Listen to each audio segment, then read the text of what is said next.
Hello everyone, welcome to my channel UPSC decode. जो बच्चे नए हैं और डायरेक्ट इस वीडियो को देख रहे हैं उनके लिए बताना चाहूँगी कि हमारा new course Indian polity Laxmikanth का डिटेल में शुरू हो चुका है। जिन बच्चों का बेस स्ट्रॉन्ग नहीं है और जो बिगनर्स हैं वो पहले जाके स्टार्टिंग से वीडियो देखें, और जो बच्चे इस बुक को एक दो बार पढ़ चुके हैं वो डायरेक्ट स्टार्ट कर सकते हैं। There is no problem. Okay, तो हमारा एग्जीक्यूटिव पावर, लेजिस्लेटिव पावर, हम फोर्थ टॉपिक पे थे पावर्स एंड फंक्शंस में। उसमें से हमारी दो पावर हो चुकी हैं, executive and legislative. Third power पे हम हैं, तो हम स्टार्ट करते हैं third power which is financial power of president. The financial power and function of the president are, first is money bill can be introduced in the parliament only with the prior recommendation of president. Okay, जब मैंने आपको legislative powers बताई थी president की, तो मैंने उसमें बताया था 8 बिल में से एक मनी बिल है जिनको पास करने से पहले प्रायर रिकमेंडेशन, परमिशन जरूरी होती है किसकी? प्रेसिडेंट की, पार्लियामेंट में। तो ये एक पावर है कि उनकी प्रायर परमिशन लगेगी जब वो बिल पास होगा। ठीक है, पहली पावर ये हो गई। दूसरी पावर है ही और शी। मैं ना ही और शी नहीं बोलूंगी, ओके, मैं बोलूंगी direct president. Okay, so president causes to be laid before the parliament। causes to be laid का क्या मतलब है? यहाँ पे causes to be laid का मतलब है, ये बहुत ज्यादा जूम हो गया। हाँ, yes, now it's okay. causes to be laid का मतलब है, इसका मतलब है a document or report is formally presented for review and consideration। Consideration मतलब सोच विचार करना, डिसीजन लेने से पहले। Okay, to decide something. यहाँ पे डॉक्यूमेंट क्या है? प्रेसिडेंट क्या डॉक्यूमेंट प्रेजेंट कर रहे हैं before the parliament? Before the parliament का मतलब है पार्लियामेंट में प्रेसिडेंट डॉक्यूमेंट प्रेजेंट कर रहे हैं formally, because formally means it's in constitution outline that कि जो प्रेसिडेंट है पार्लियामेंट में प्रेजेंट करेंगे, क्या प्रेजेंट करेंगे?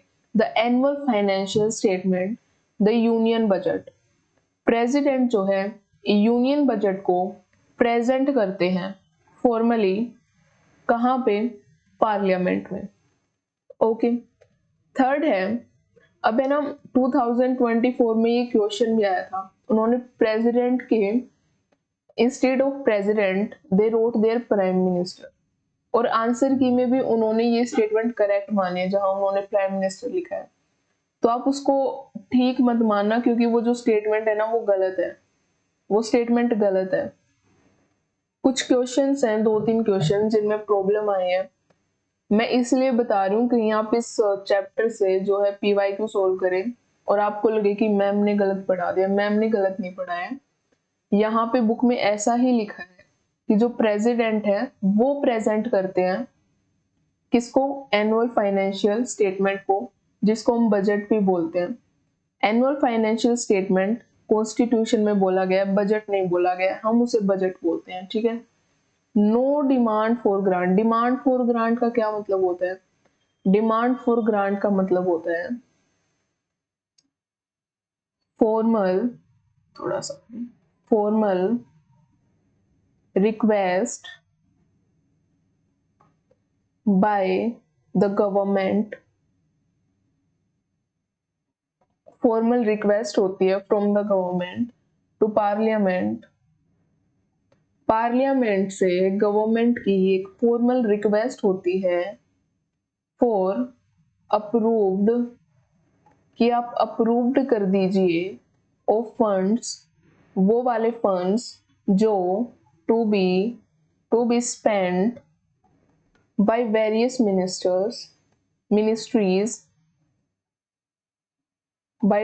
ministries and departments. ओके, और ये जो फंड्स हैं, ये जो हैं अप्रूव करवाए जाते हैं पार्लियामेंट से गवर्नमेंट के द्वारा, और ये जो हैं डिमांड्स, ये जो डिमांड्स हैं, जो ये फंड्स हैं, ये किस बारे में होते हैं, ये आउटलाइन करते हैं, ये रूपरेखा दिखाते हैं किस चीज की, द एस्टिमेटेड एक्सपेंडिचर, जो खर्चा सरकार करने वाली है। बजट में यही होता है ना कि हमारा एक्सपेंडिचर कितना है, एस्टिमेट, वो कितना एस्टिमेट लगाते हैं एक्सपेंडिचर, खर्चे का, जो कि अपकमिंग फाइनेंशियल ईयर का होता है। ठीक है, तो जैसे अभी 2025 है, अप्रैल 1, उससे पहले बजट पास हुआ है, एनुअल फाइनेंशियल स्टेटमेंट पास हुई है। उसमें पास करने में जो डिमांड्स ऑफ ग्रांट्स है वो अप्रूव करवाई है गवर्नमेंट ने, किससे, पार्लियामेंट के द्वारा, ताकि वो उस फंड्स को एक्सपेंडिचर के रूप में बदल सके और वो खर्चा अपनी पॉलिसीज में कर सके। ठीक है, और ये जो सिस्टम है, ये डिमांड फॉर ग्रांट्स, ये बजटरी प्रोसेस का, बजट पास हो रहा है ना, तो बजट का पूरा प्रोसेस होता है, पार्लियामेंट चैप्टर में पढ़ेंगे। तो बजटरी प्रोसेस का एक क्रूशियल पार्ट होता है, इंपॉर्टेंट पार्ट होता है। ठीक है, तो can be made except on his recommendation, कोई भी डिमांड फॉर अ ग्रांट जो कि गवर्नमेंट को चाहिए, पार्लियामेंट की परमिशन, अप्रूवल चाहिए, तो उस पार्लियामेंट में पहुंचने से पहले गवर्नमेंट को क्या करना पड़ेगा, प्रायर परमिशन लेनी पड़ेगी, किसकी, प्रेसिडेंट की। ठीक है, उनकी रिकमेंडेशन पे ही वो डिमांड ऑफ ग्रांट्स पार्लियामेंट में जाएंगी और अप्रूव होंगी। ठीक है, आ गया समझ में। नेक्स्ट है, president can make advances. Advances का मतलब है अ फंक्शनल बफर, और अमाउंट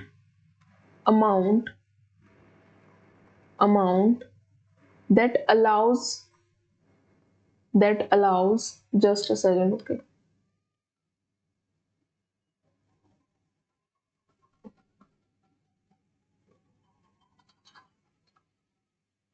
होती क्या है, ये एक amount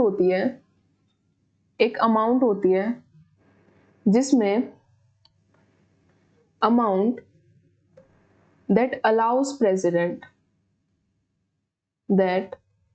allows president to make payment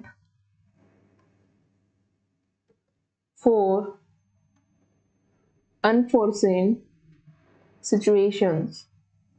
मान लो कोई अर्जेंट सिचुएशन आ गई है, तो प्रेसिडेंट कॉन्टीजेंसी जो फंड होता है आर्टिकल 267 में, वो इसीलिए होता है ताकि कोई भी अनफोर्सिन, अनएक्सपेक्टेड कोई भी सिचुएशन आ गई और हमें उसमें खर्चा करने की जरूरत है, नीड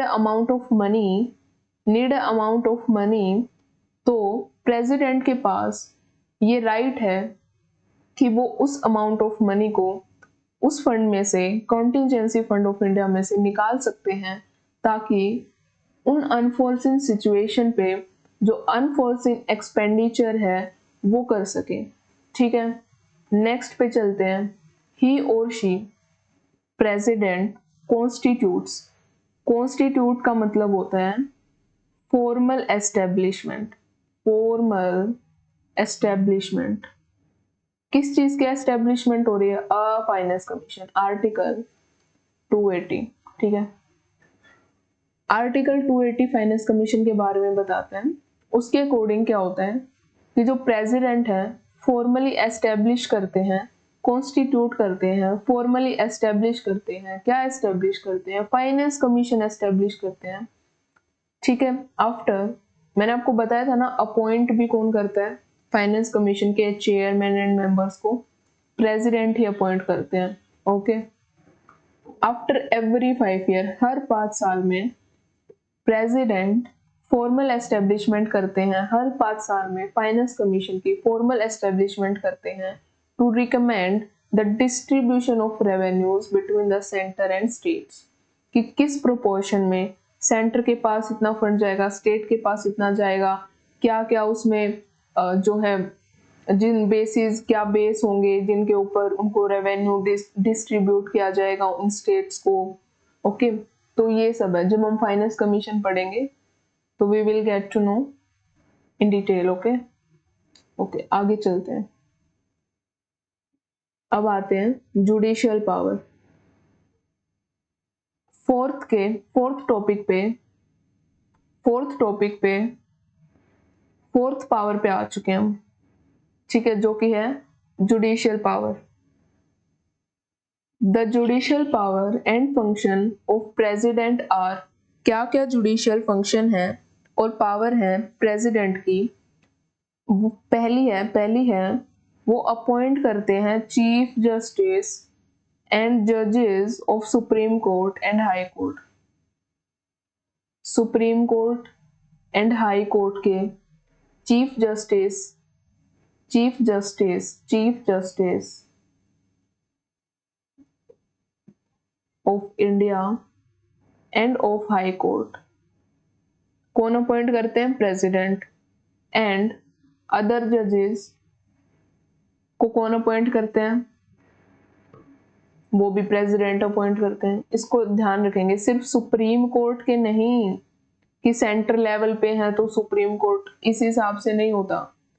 सुप्रीम कोर्ट के भी चीफ जस्टिस एंड जजेस एंड हाई कोर्ट के भी चीफ जस्टिस एंड जजेस कौन अपॉइंट करेगा? प्रेसिडेंट अपॉइंट करेंगे, ठीक है। नेक्स्ट पे चलते हैं। President can seek ask advice from the supreme court. President क्या कर सकते हैं? प्रेसिडेंट के पास ये पावर है कि वो पूछ सकते हैं किसी भी एडवाइस के लिए from the supreme court on any question of law और फैक्ट। अगर कोई भी लॉ में या कोई भी ऐसा फैक्ट है जो उन्हें लगता है कि मुझे एडवाइस लेनी चाहिए इस चीज पे सुप्रीम कोर्ट की, तो उनके पास ये राइट है पूछने का, वो पूछ सकते हैं। हालांकि the advice tendered by the supreme court is not binding on the president. क्या कह रहे हैं? उन्होंने एडवाइस मांगी सुप्रीम कोर्ट से, सुप्रीम कोर्ट ने advice they the, but president binding नहीं है। एक और चीज में हमने पढ़ा था कि किस चीज में बाइंडिंग नहीं है, आपको याद आ रहा है? अगर याद आ रहा है तो बहुत अच्छी बात है। मैंने बताया था कि जब रिटर्न कर देते हैं for reconsideration to state legislature president किसी भी बिल को, तो जो स्टेट लेजिस्लेचर अगर वो दोबारा से असेंट के लिए प्रेसिडेंट के वापस से वही बिल प्रेसिडेंट को भेजता है तो वो बाइंडिंग नहीं है, लेकिन सेंट्रल लेवल पे वो बाइंडिंग हो जाता है। यहाँ पे क्या है? सुप्रीम कोर्ट, यहाँ पे जुडिशरी की बात हो रही है, ठीक है, लेजिस्लेचर की बात नहीं हो रही है। सुप्रीम कोर्ट एडवाइस दे देती है, प्रेसिडेंट बाइंडिंग नहीं है कि वो उस एडवाइस को मानेंगे ही मानेंगे, कोई बाइंडिंग नहीं है, ठीक है। द एडवाइस टेंडर्ड का मतलब होता है टू गिव समथिंग फॉर्मली, ठीक है। So the advice by the supreme court is not binding on the president, that's it, okay. Next पे चलते हैं, थर्ड जुडिशियल पावर पे चलते हैं। President can grant pardon. Grant का क्या मतलब होता है? ग्रांट का मतलब होता है टू गिव समबडी,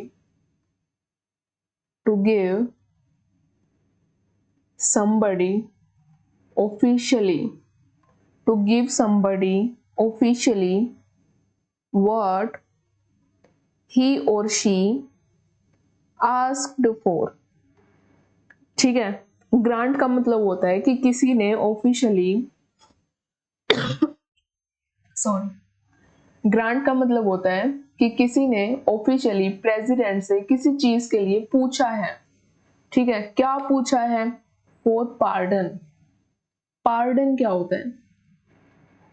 पार्डन होता है complete forgiveness.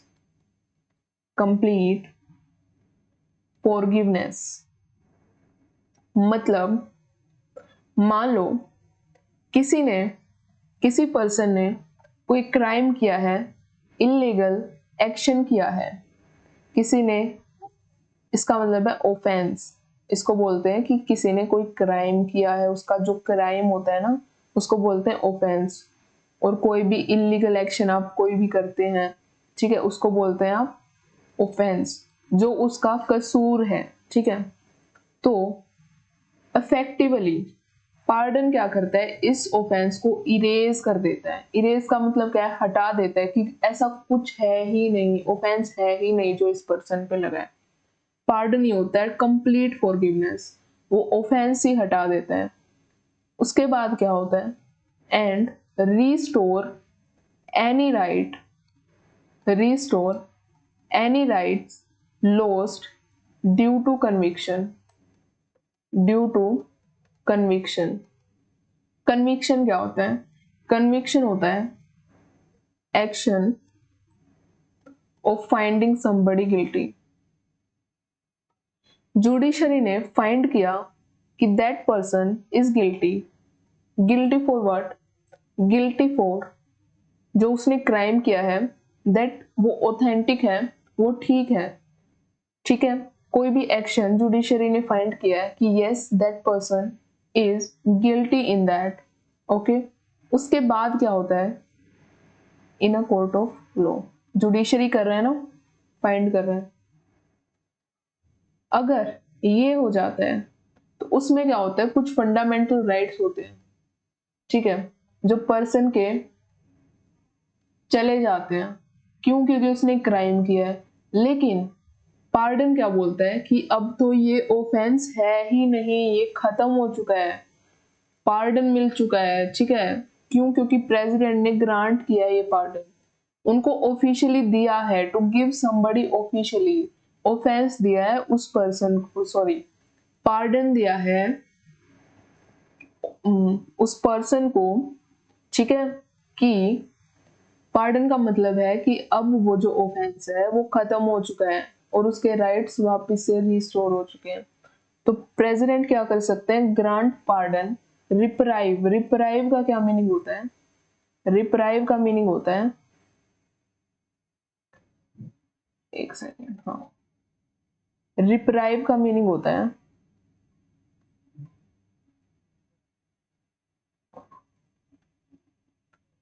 To stop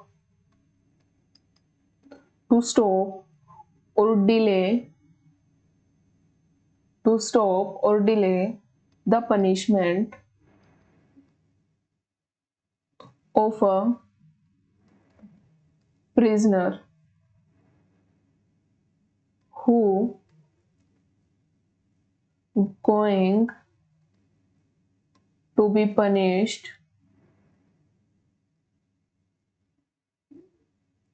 by death। उनको मरने की सजा मिली है किसी को, ठीक है, कन्विक्शन हुआ है कि उनको पनिश किया जाएगा बाय डेथ। रिप्राइव क्या करता है? उसको रोक देता है या डिले कर देता है उस पनिशमेंट को प्रिजनर की, जो यहाँ पे रिप्राइव का मतलब है सीधा सीधा डिले रखे।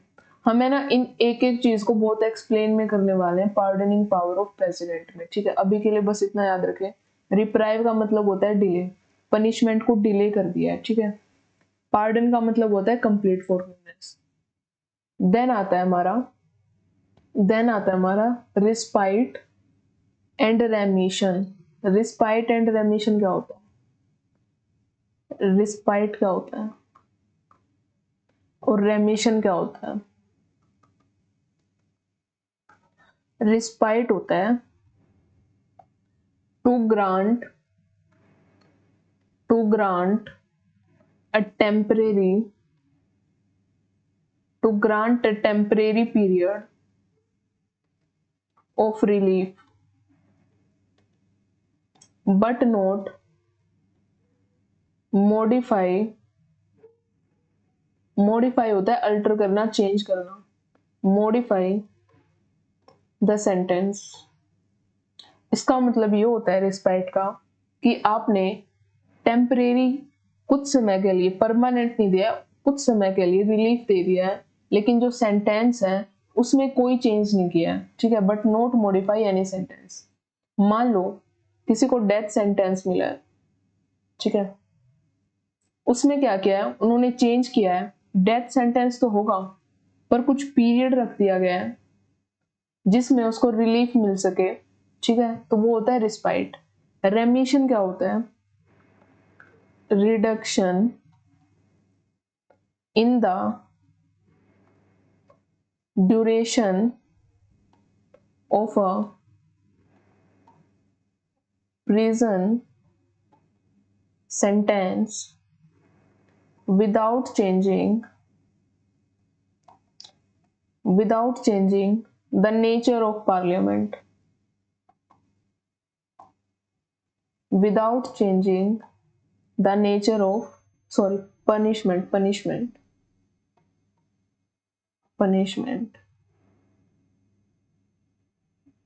क्या कह रहा है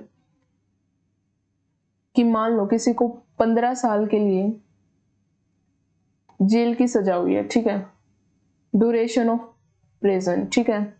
अब जेल की सजा हुई है, ठीक है, अब ये जेल की सजा जो पनिशमेंट हुई है ये तो सेम रहेगी, लेकिन जो इसका ड्यूरेशन है ना 15 साल, ये 10 साल कर दिया मान लो, ठीक है, मतलब रिड्यूस कर दिया, इसको बोलते हैं रेमिशन। नेक्स्ट पे आते हैं, और सस्पेंड का मतलब होता है कि टेम्परेली उसको डिले कर दिया है, ठीक है, समथिंग, और ऑफिशियल एक्शन के द्वारा, ठीक है। रेमिट सेम होता है, रेमिशन और रेमिट, ठीक है। रेमिशन और मतलब कि ड्यूरेशन में थोड़ा रिडक्शन कर दिया। और कॉम्यूट का मतलब होता है कि मान लो कि किसी को यस हाँ, किसी को हार्श पनिशमेंट मिली है, ठीक है, हार्श पनिशमेंट मिली है, मान लो किसी को डेथ सेंटेंस मिली है, ठीक है, लेकिन उसकी ये हार्श मानी जाएगी जो उसको मिली है। अब इस हार्श को थोड़ा कम, लेस सिवियर वन, ठीक है, थोड़ा कम उसमें कि मतलब ये जो पनिशमेंट है हार्श ना हो गई, थोड़ी सी नीचे हो जाए, तो इसका क्या कर दिया, लाइफ टाइम प्रिजन में रहेगा वो, ठीक है, लाइफ टाइम के लिए उसकी जेल की सजा होगी, तो ये होता है कम्यूट, मतलब उसका सेंटेंस चेंज कर दिया, इसमें सेंटेंस चेंज कर दिया, ठीक है। The sentence of any person convicted of any offence, ठीक है। तो प्रेसिडेंट कौन कौन से केस हैं? ये 3 केस हैं जिनमें प्रेसिडेंट ग्रांट कर सकते हैं pardon, reprieve, respite, रेमिशन and commute. ये कौन कौन से हैं? And suspend. इन 3 केस में वो ऐसा कर सकते हैं। कौन कौन से केस हैं? In all cases where the punishment और सेंटेंस, कोर्ट मार्शल, याद रखना, कोर्ट मार्शल में कोई भी पनिशमेंट दी गई है, ठीक है, मार्शल कोर्ट में कोई भी पनिशमेंट दी गई है, तो वो जितने भी केसेस हैं उनमें प्रेसिडेंट ये सब ग्रांट कर सकते हैं। In all cases where the punishment or sentence is for an offense against union law के अगेंस्ट कर सकते हैं, और सेंटेंस ऑफ डेथ के बेस पे कर सकते हैं, ठीक है। तो ये 3 चीज याद रखना, court martial, union law, sentence of death, ठीक है। क्या क्या याद रखोगे? कोर्ट मार्शल, यूनियन लॉ, ठीक है, सेंटेंस ऑफ डेथ, ये याद रखना। नेक्स्ट पे आते हैं, हमारी फिफ्थ पावर पे आते हैं, डिप्लोमेटिक पावर। फिफ्थ पावर पे आते हैं diplomatic power. The international treaties, the international जितनी भी हमारी ट्रेटीज होती हैं एंड एग्रीमेंट्स, या जो भी हमारे एग्रीमेंट्स होते हैं, आर नेगोशिएटेड। नेगोशिएटेड का मतलब होता है टू डिसाइड और agree on something, to decide और agree on something,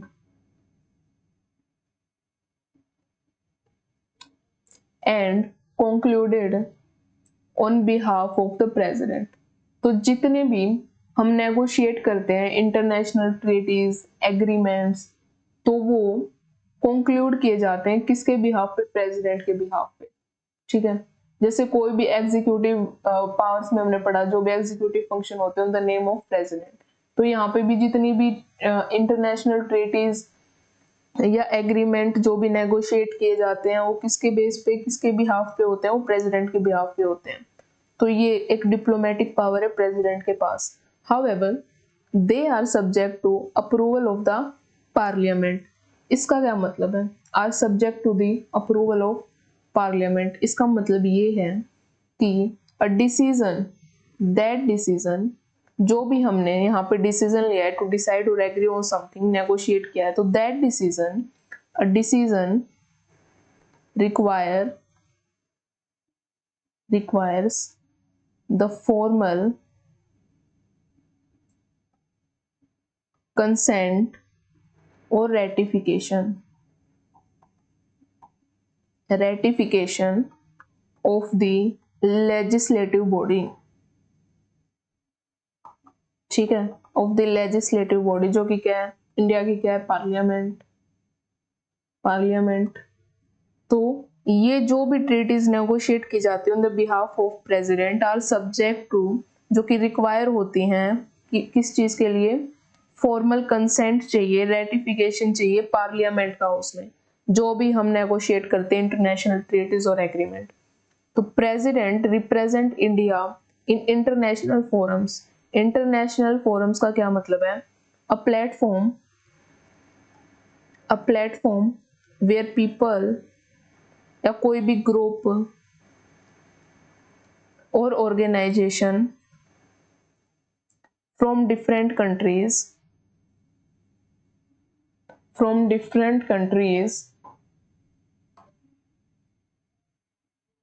come together। A group from different countries come together। Why come together? To discuss, debate and exchange ideas on a particular issue, especially ज्यादातर public importance के लिए होता है। Example G20, WTO, these are all international forums. उसके बाद देखते हैं and affairs and sense. देखो, president represents India in international forums and affairs and sends and receives diplomat. Diplomat कौन होते हैं, डिप्लोमेट होते हैं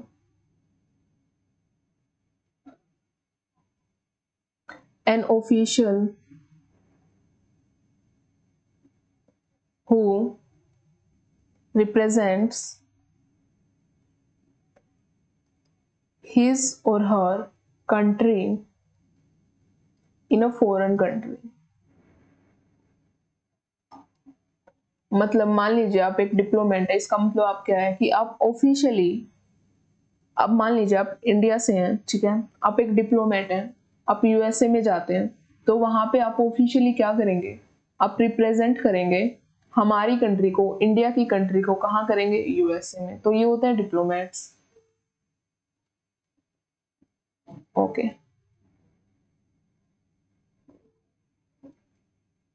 तो जो प्रेसिडेंट हैं वो इंटरनेशनल फोरम्स में और किसी भी अफेयर्स में डिप्लोमेट्स को सेंड या रिसीव करना या उनसे कोई भी रिलेटेड अफेयर्स वो प्रेसिडेंट रिप्रेजेंट करते हैं, ठीक है, जैसे कि एम्बेसडर्स हो गए, हाई कमिश्नर हो गए एंड सो ऑन। तो ये है प्रेसिडेंट की डिप्लोमेटिक पावर। आते हैं सिक्स्थ पावर पे आते हैं। सिक्स्थ पावर है military power. President is a supreme commander, ठीक है, of defence forces of India. जो भी इंडिया की डिफेंस फोर्सेस हैं उनके सुप्रीम कमांडर होते हैं। सुप्रीम कमांडर का मतलब क्या होता है कि इस कैपेसिटी, सुप्रीम कमांडर मतलब वो अपॉइंट कर सकते हैं chiefs of the army, navy, ये होते हैं हमारी डिफेंस फोर्सेस, जैसे आर्मी होगी, नेवी होगी, एयर फोर्स होगी। तो इनके जो चीफ्स है ना उनको अपॉइंट कौन करता है? उनको अपॉइंट करते हैं प्रेसिडेंट, क्योंकि वो क्या है? सुप्रीम कमांडर है, ठीक है। सुप्रीम कमांडर क्यों है? क्योंकि उनके वो चीफ्स को अपॉइंट करते हैं। जितनी भी डिफेंस फोर्सेस हैं, डिफेंस फोर्सेस क्या है? ये है आर्मी है, नेवी है, ठीक है, एयर फोर्स है। And president can declare war और कंक्लूड पीस, ठीक है, subject to approval of the parliament, ठीक है। मतलब क्या है यहाँ पे? मतलब ये है कि पार्लियामेंट के साथ अप्रूव करने के बाद वो किसी भी वॉर को, वॉर होता है आर्म्ड कॉन्फ्लिक्ट जिसमें हमारे जो आर्म्स हैं वो यूज होते हैं, और हम कह सकते हैं कि टू स्टेट्स फाइटिंग और other state fighting between different countries, जो फाइटिंग होती है between different countries, okay, using आर्मीज and weapon. क्या यूज करते हैं? अपनी आर्मीज एंड वेपन्स यूज करते हैं। तो उसको डिक्लेयर करना और उसको खत्म करना या कंक्लूड करना, ठीक है, तो वो कौन करते हैं? प्रेसिडेंट करते हैं, with the approval of home? Parliament. Next आते हैं सेवंथ, इमरजेंसी पावर। सेवंथ पे आते हैं emergency power. In addition to the normal powers mentioned above, the Constitution confers extraordinary power on the President to deal with the following three types of emergency. क्या कह रहा है? जो हमने पीछे जितनी पढ़ी हैं वो जो भी थी उनको बोल रहे हैं कि वो नॉर्मल पावर्स, जो हमने उनको बोल रहे हैं नॉर्मल पावर्स, और जो हम अभी पढ़ने जा रहे हैं ना इमरजेंसी पावर, इनको बोल रहे हैं extra ordinary power. Extra ordinary power क्यों बोल रहे हैं? क्योंकि इनमें जो प्रेसिडेंट का रोल होता है ना, प्रेसिडेंट का जो रोल होता है वो बहुत क्रूशियल होता है, ठीक है। Deal with the following three types of emergency. तीन टाइप के इमरजेंसी से डील करते हैं प्रेसिडेंट की पावर। पहली है नेशनल इमरजेंसी, आर्टिकल 352। इमरजेंसी का अलग से चैप्टर है, पार्ट 18th में आता है, ठीक है। तो क्या है, इमरजेंसी हम अलग से भी पढ़ेंगे और यहाँ पे इमरजेंसी के रिगार्डिंग प्रेसिडेंट की क्या पावर है हम वो भी पढ़ेंगे। फर्स्ट है नेशनल इमरजेंसी। ये देख लीजिए नेशनल इमरजेंसी कौन से आर्टिकल में आती है? 352। दो के बाद क्या आता है? 3, 2 + 3 5, 352, ठीक है। दो के बाद क्या आता है? 3 + 2 5, 352, ठीक है। इसको याद कर लो। 356, 352, 356। अब इन्हीं को ही चेंज मार दो, 56 से क्या हो गया? 65। 356 और 365 प्रेसिडेंट रूल के लिए होता है। फाइनेंशियल इमरजेंसी 360 याद कर लो, 360, ठीक है, 360 फाइनेंशियल इमरजेंसी 360, ठीक है। अब आते हैं फर्स्ट इमरजेंसी पे, ठीक है। फर्स्ट इमरजेंसी है national emergency. The president can proclaim emergency. Can proclaim का मतलब होता है डिक्लेयर करना, ठीक है। प्रोक्लेम का मतलब क्या होता है? डिक्लेयर कर दी। क्या डिक्लेयर कर दी? इमरजेंसी डिक्लेयर कर दी, ठीक है। इन द एंटायर कंट्री, पूरी कंट्री में इमरजेंसी या तो पूरी कंट्री में भी हो सकती है या फिर किसी पार्ट में भी हो सकती है, किसी कंट्री के कोई पार्ट में, पूरे इंडिया में भी हो सकती है, या इंडिया के कोई भी पार्ट में भी इमरजेंसी हो सकती है, ठीक है। तो ये होता है ऑन द फॉलोइंग ग्राउंड्स, किन फॉलोइंग ये ग्राउंड्स हैं जिनके बेसिस पे इमरजेंसी हो सकती है, नेशनल इमरजेंसी हो सकती है। इन तीनों का मतलब समझा देती हूँ। वॉर का क्या मतलब होता है, एक्सटर्नल एग्रेशन का क्या मतलब होता है, आर्म्ड रिबेलियन का क्या मतलब होता है, तीनों डिफरेंट होते हैं, समझा देती हूँ, ठीक है। ये देखिए, फर्स्ट क्या है, एक्सटर्नल एग्रेशन, एक्सटर्नल, हाँ अब ठीक है, एक्सटर्नल एग्रेशन ये क्या होता है, when a country attacks, when a country attacks another country,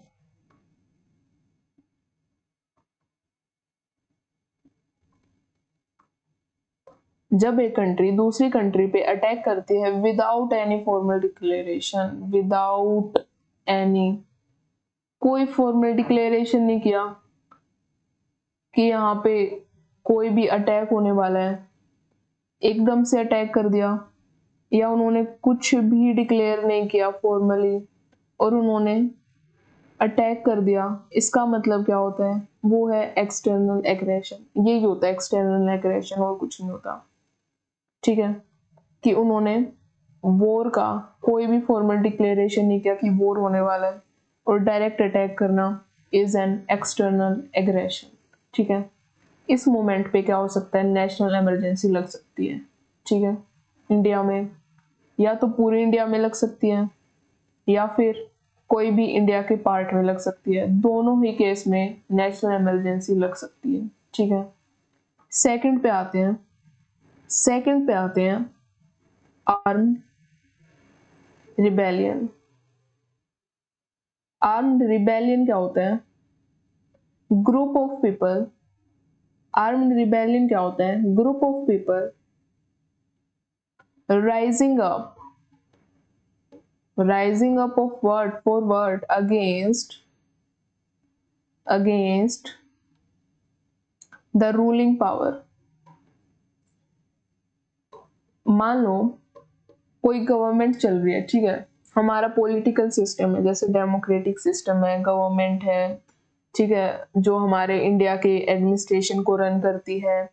तो अगर कोई ग्रुप ऑफ पीपल खड़ा होता है और उस चीज के, इस पॉलिटिकल सिस्टम के अगेंस्ट हो जाता है, अगेंस्ट हो जाते हैं कि this is not okay, okay, उसका एम क्या होता है इस चीज के पीछे, with aim of overthrowing, overthrowing और चेंजिंग, या तो बोलता है कि पॉलिटिकल सिस्टम ही पूरा गलत है, ठीक है, it should not be overthrowing, okay, and changing और changing the existing political system, existing political system, या तो पूरा पॉलिटिकल सिस्टम ही गलत है, या फिर उस पॉलिटिकल सिस्टम को जो एग्जिस्ट करता है फिलहाल उसको चेंज में लाना है। तो इस चीज को करने के लिए एक ग्रुप ऑफ पीपल खड़ा होता है, उसको बोलते हैं हम आर्म्ड रिबेलियन, उसको बोलते हैं हम आर्म्ड रिबेलियन। वॉर क्या होता है, वॉर क्या होता है, वॉर होता है, वॉर होता है N armed conflict, armed conflict, army use की जाती है, और अ स्टेट, एक स्टेट होता है जिसमें क्या होता है, फाइटिंग होती है बिटवीन डिफरेंट कंट्रीज। स्टेट का मतलब यहाँ पे है कि वो मोमेंट हो रहा है, सिचुएशन, अ मोमेंट, उस टाइम पे क्या सिचुएशन बन रही है, सिचुएशन किस चीज की बन रही है, कि फाइटिंग बिटवीन डिफरेंट कंट्रीज और between two countries, both are right, किसी में भी हो सकता है, यूजिंग जिसमें वो यूज क्या कर रहे हैं, आर्मीज यूज कर रहे हैं एंड वेपन्स यूज कर रहे हैं, इसको बोलते हैं वॉर। ठीक है, आई होप आप लोगों को समझ आ गया होगा इन तीनों में डिफरेंस क्या होता है। अब आते हैं कि President can proclaim emergency in the entire country in any part on the following grounds: war, external aggression या armed rebellion. The president acquires the following extraordinary power during national emergency. हम power ही तो पढ़ रहे हैं, तो इसमें अगर national emergency लग जाती है इन तीनों केसेस में, तो प्रेसिडेंट के पास क्या पावर्स होती हैं, ठीक है, देखते हैं क्या पावर्स होती हैं। एक्वायर का मतलब होता है टू गेट समथिंग,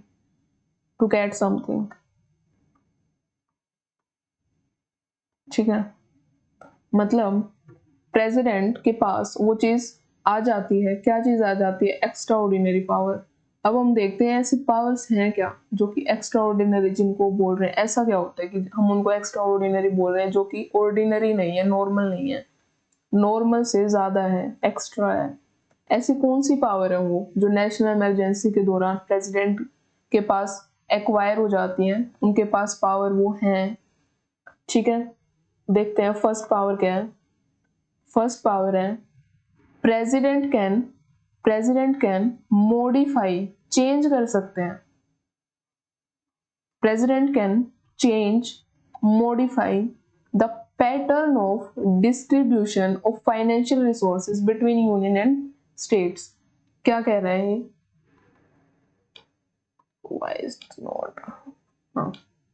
क्या कह रहे हैं कि यूनियन एंड स्टेट्स के बिटवीन एक डिस्ट्रीब्यूशन होता है फाइनेंशियल रिसोर्सेज का। मैंने आपको बताया था फाइनेंस कमीशन उसको डिस्ट्रीब्यूट करने में हेल्प करते हैं, जिसको प्रेसिडेंट 5 साल में जो है कॉन्स्टिट्यूट करते हैं। ठीक है, तो जो वो जो पैटर्न है ना, या कोई भी पैटर्न चल रहा है डिस्ट्रीब्यूशन का, उसको मॉडिफाई कर सकते हैं। कौन कर सकते हैं, प्रेसिडेंट कर सकते हैं। तो ये एक एक्स्ट्रा ऑर्डिनरी पावर है कि फाइनेंशियल रिसोर्सेज को वो मॉडिफाई कर सकते हैं। ठीक है, जो कि डिस्ट्रीब्यूशन में है बिटवीन यूनियन एंड स्टेट्स। अब नेशनल इमरजेंसी लग चुकी है, अब वो चेंज हो सकता है। ठीक है, उनके पास ये पावर है कि वो चेंज कर दें। ठीक है, प्रेसिडेंट कैन सस्पेंड, दूसरा क्या है, दूसरा फंडामेंटल राइट्स। अगर किसी के फंडामेंटल राइट्स वायलेट होते हैं, हम पढ़ेंगे फंडामेंटल राइट्स क्या क्या होते हैं, right to equality, right to freedom, we will discuss all of them in detail. ठीक है, and they are very important. अब इसमें क्या बताया गया है कि अगर नेशनल इमरजेंसी लग जाती है तो प्रेसिडेंट के पास पावर होती है, एक्सेप्ट आर्टिकल 21 जो कि राइट टू लाइफ होता है, पर्सनल लिबर्टी होता है, और आर्टिकल 20 जो कि protection in respect of conviction for offences. मतलब कुछ राइट्स होते हैं कि जिनको सजा दी गई है उनके ऑफेंसेस के लिए, एक स्टेटमेंट दी गई है, कन्विक्शन दिया गया है, तो उसके जो प्रोटेक्शन के लिए, जैसे कि मान लो कि कोई भी पर्सन है, उसने क्राइम किया है, तो उसके पास ये राइट होता है कि वो अपने एक लॉयर को अपना बुला सके और अपना काम करवा सके। ठीक है, तो उसमें क्या होता है, उसका एक राइट है ये। तो बेशक नेशनल इमरजेंसी लगी है, लेकिन आप आर्टिकल 20, आर्टिकल 21 इनको छोड़ के, ठीक है, इनको छोड़ के आप फंडामेंटल राइट सिटीजन्स का सस्पेंड कर सकते हैं।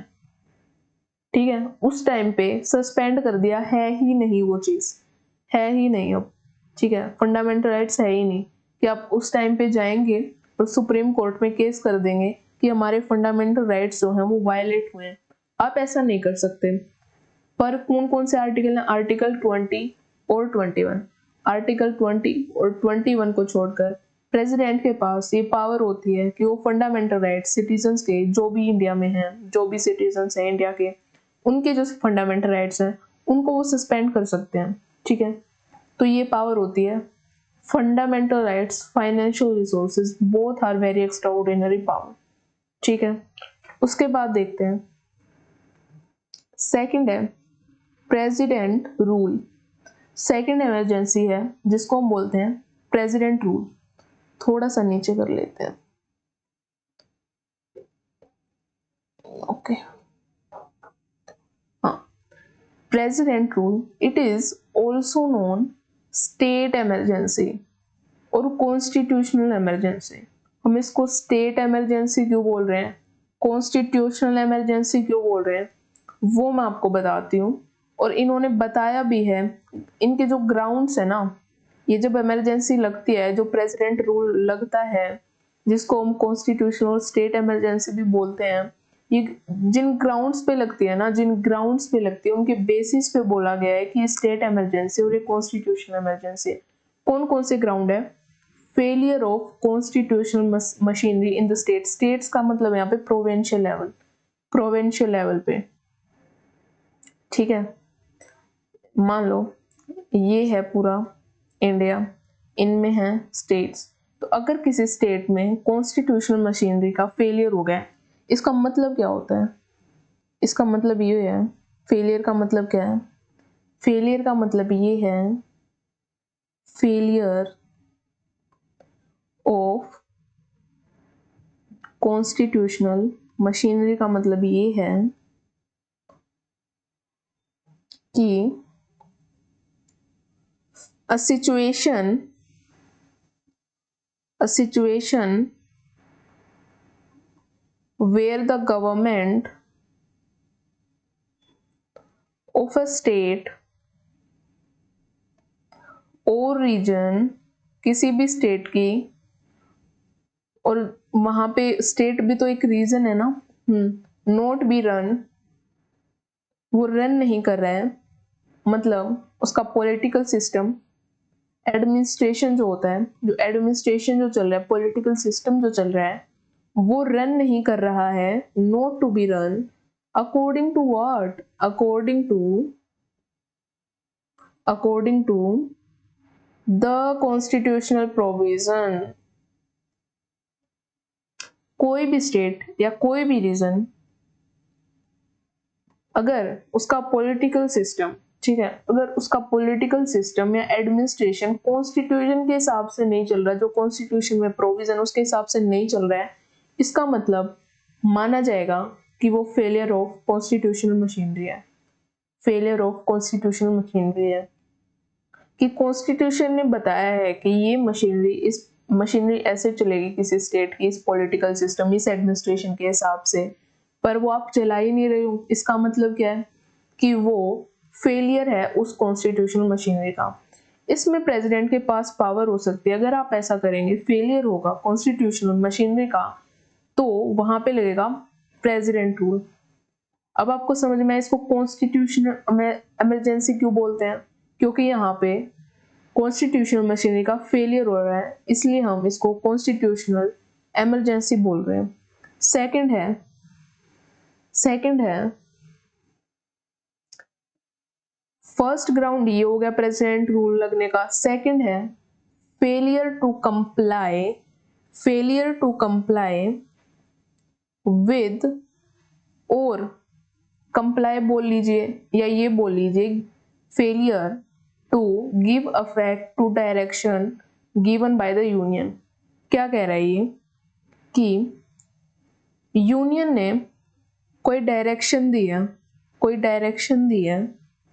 स्टेट गवर्नमेंट को, स्टेट गवर्नमेंट, रुको एक सेकेंड, यूनियन गवर्नमेंट कोई डायरेक्शन देती है, और वो डायरेक्शन वही देती है जो उसके पावर्स में है, जो कि शेड्यूल 7 में बताया गया है कि यूनियन की ये पावर है, स्टेट गवर्नमेंट की ये पावर है, और रेसिडुअरी पावर भी अलग से बताई गई है।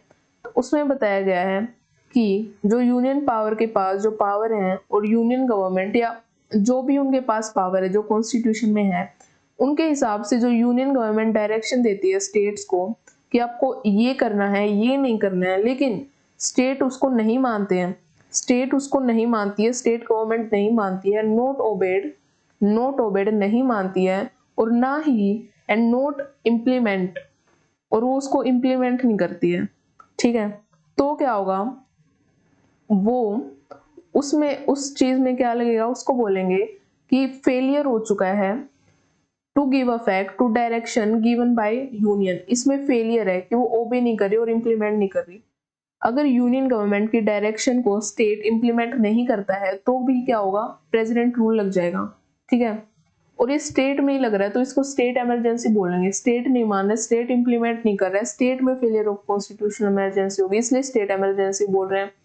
क्या फेलियर हो गया, कॉन्स्टिट्यूशन मशीन, इसलिए कॉन्स्टिट्यूशन इमरजेंसी बोल रहे हैं। That's it.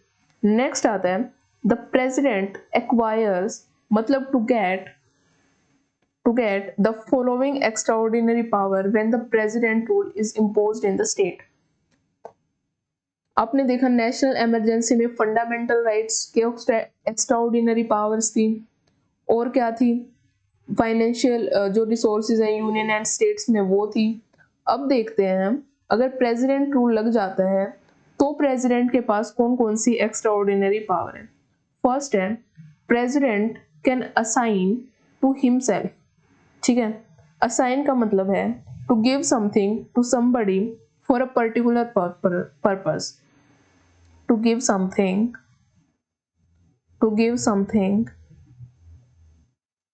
to somebody for a particular purpose,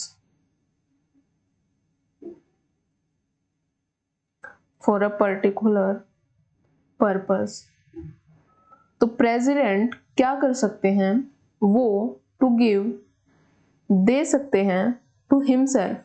वो क्या कह रहे हैं कि president can assign to himself, क्या क्या दे सकते हैं अपने आप को, ऑल और any of the function of the state government, वो अपने आप को ही असाइन कर सकते हैं। मान लो जो मैंने आपको ग्राउंड बताए कि कॉन्स्टिट्यूशनल मशीनरी फेल हो चुकी है और वो यूनियन गवर्नमेंट के जो भी डायरेक्शन है वो इम्प्लीमेंट नहीं कर रहे हैं, तो इसमें होगा क्या, प्रेसिडेंट, अब प्रेसिडेंट रूल लग चुका है, स्टेट गवर्नमेंट अपना काम नहीं कर रही है, तो वो जो भी फंक्शन है ना, कोई भी फंक्शन या जितने भी फंक्शन है, प्रेसिडेंट अपने आप को वो दे सकते हैं, ठीक है।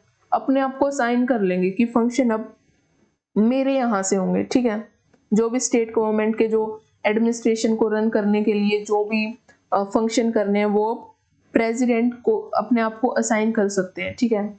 एंड और क्या असाइन कर सकते हैं, सारी की सारी पावर्स या कोई भी पावर, अगर सारी पावर आ गई मतलब उसमें से अगर उनको कुछ पावर चाहिए तो वो भी कर सकते हैं या सारी भी कर सकते हैं। Any of the power vested in the governor, ठीक है। गवर्नर के पास जो भी पावर होती है या जितनी भी पावर हो सकती है वो अपने आप को असाइन कर सकते हैं।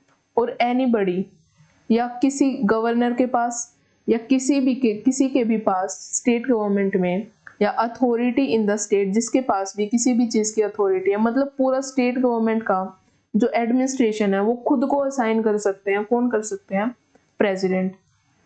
स्टेट गवर्नमेंट के फंक्शन असाइन हो गए, ठीक है, पॉलिटिकल सिस्टम, गवर्नर के असाइन हो गया, कोई भी कुछ भी अथॉरिटी इन द स्टेट, सब कुछ असाइन हो गया प्रेसिडेंट को हिमसेल्फ, ठीक है।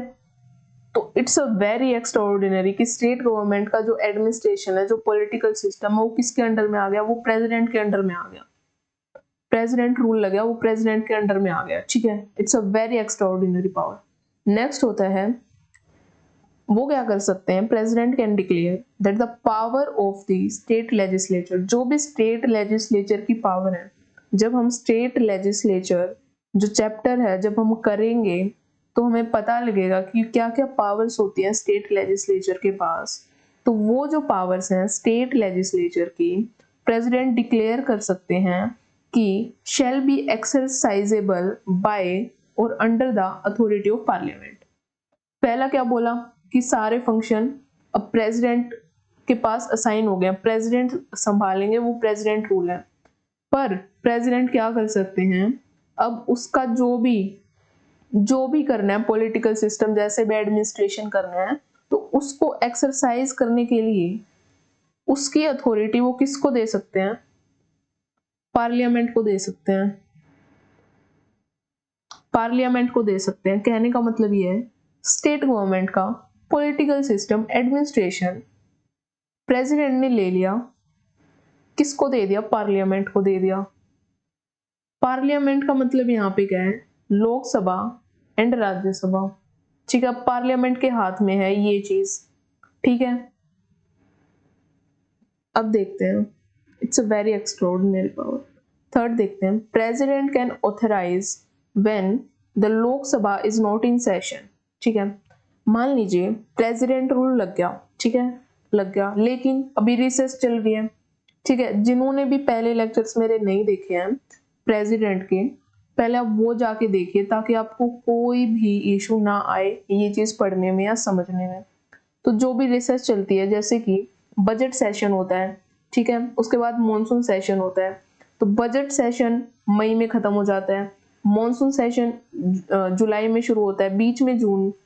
अब इस जून में तो कोई सेशन नहीं होता ना, अब लोकसभा सेशन में नहीं है, लोकसभा सेशन में ही नहीं है, तो क्या होगा? तो क्या होगा? प्रेसिडेंट क्या करेंगे?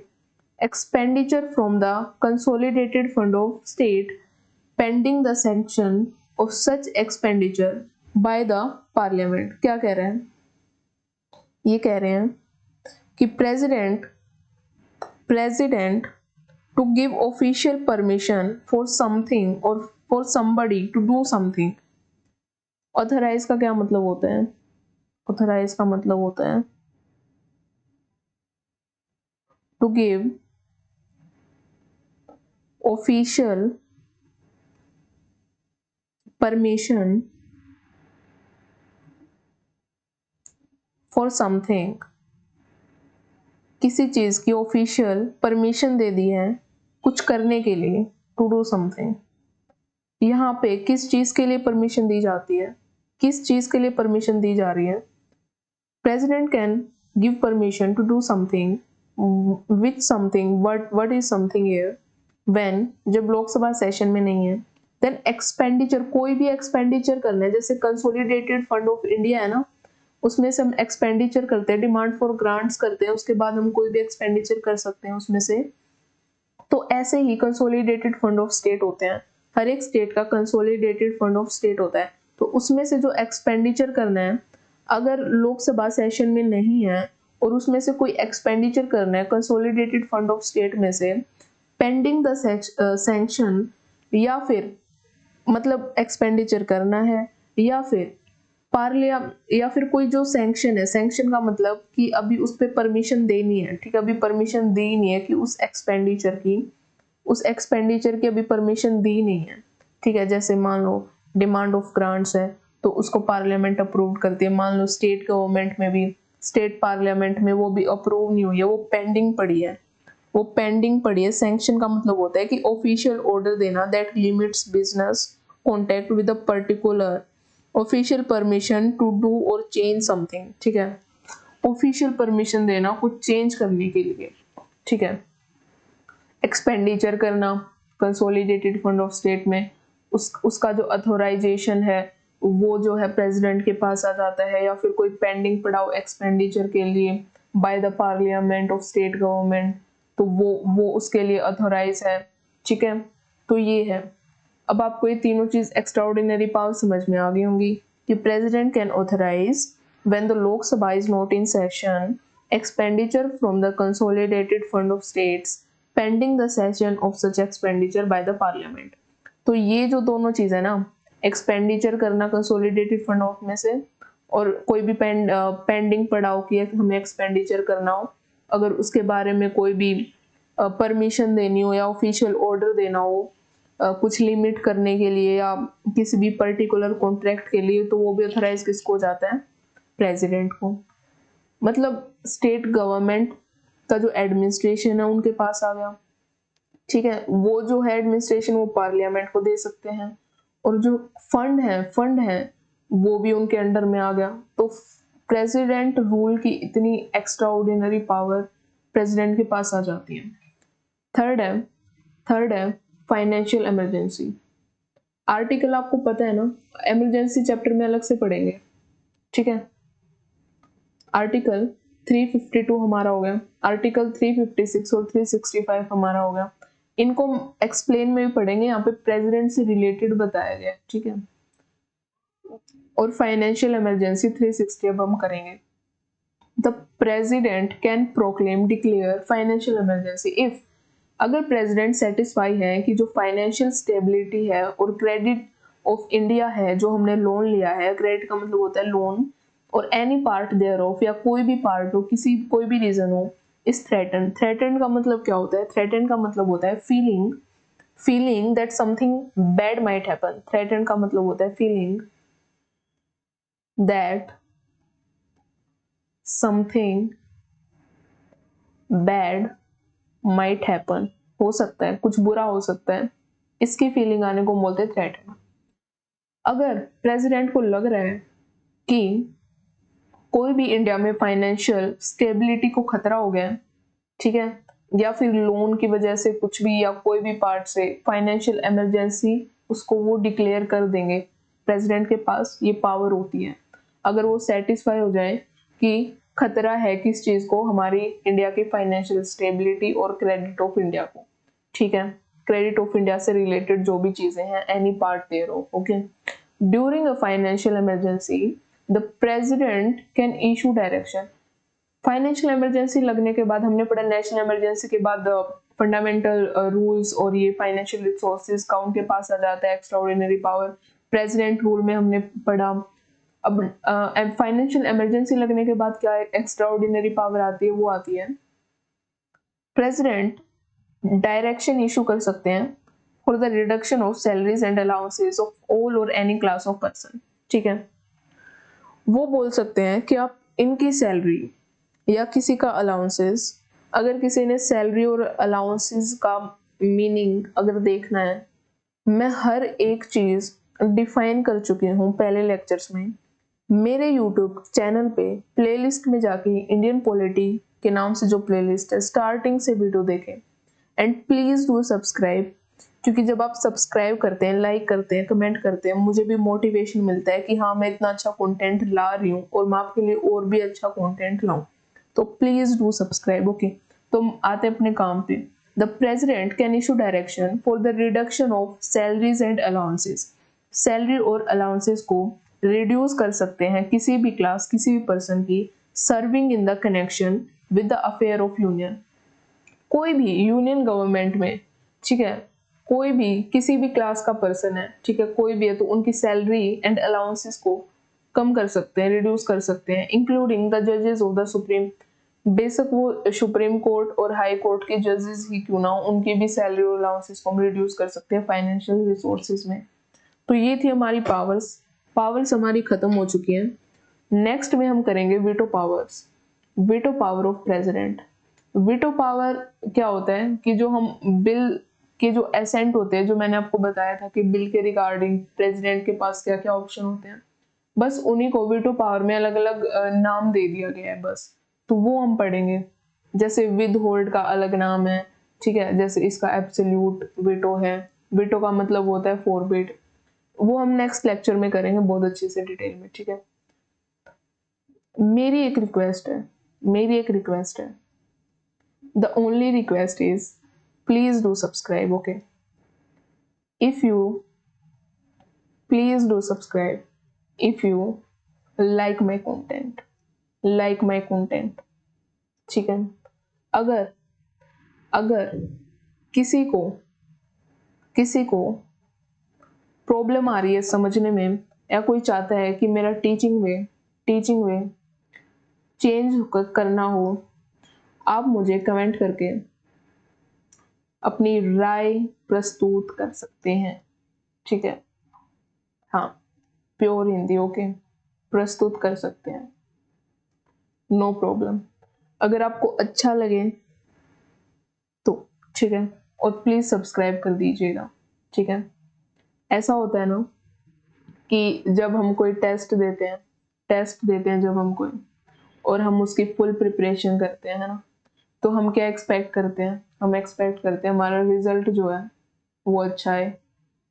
अब मैं जो प्रिपरेशन कर रही हूँ आपको पढ़ाने की, मेरी भी एक एक्सपेक्टेशन है कि जो सब्सक्राइब्स हैं, लाइक्स हैं, कमेंट्स हैं, वो अच्छे आए, बस, और कुछ नहीं है।